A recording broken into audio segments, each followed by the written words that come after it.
ಅರ್ಜುನ್ ಅವ್ರು ಇನ್ನೂ ಬಂದಿಲ್ಲ. ಅವ್ರ ಫೋನ್ ಬೇರೆ ಸಂಪರ್ಕಕ್ಕೆ ಸಿಗ್ತಾ ಇಲ್ಲ. ಏನು ಮಾಡೋದು ಈಗ?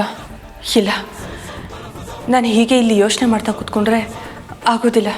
ನಾನೇ ಹೋಗಿ ಅವ್ರು ಇಲ್ಲೇ ಇದ್ದರೂ ಹುಡ್ಕೊಂಡು ಕರ್ಕೊಂಡು ಬರಬೇಕು. ಅದೇ ಸರಿ.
ಯಾಕಮ್ಮ ಆತಂಕದಲ್ಲಿರೋ ಹಾಗಿದೆಯಾ?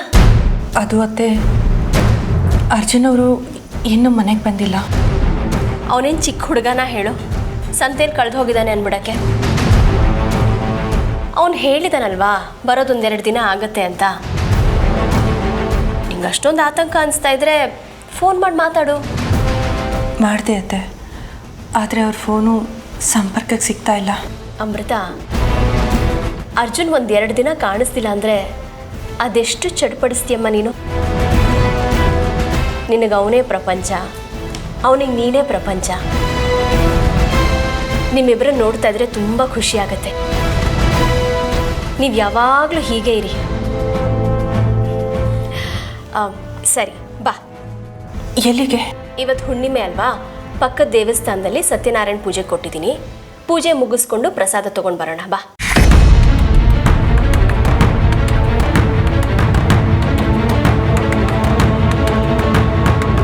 ಇಲ್ಲ ಅತ್ತೆ, ನಾನು ಬರೋ ಹಾಗಿಲ್ಲ. ಯಾಕೆ? ಅದು ಅದು ಅಮೃತ ನಿನ್ನೆ ಕೇಳ್ತಾ ಇರೋದು. ಸರಿ, ಅರ್ಥ ಆಯಿತು ಬಿಡು. ನೀನು ರೆಸ್ಟ್ ಮಾಡು, ಮುಂದಿನ ವಾರ ಹೋಗೋಣ.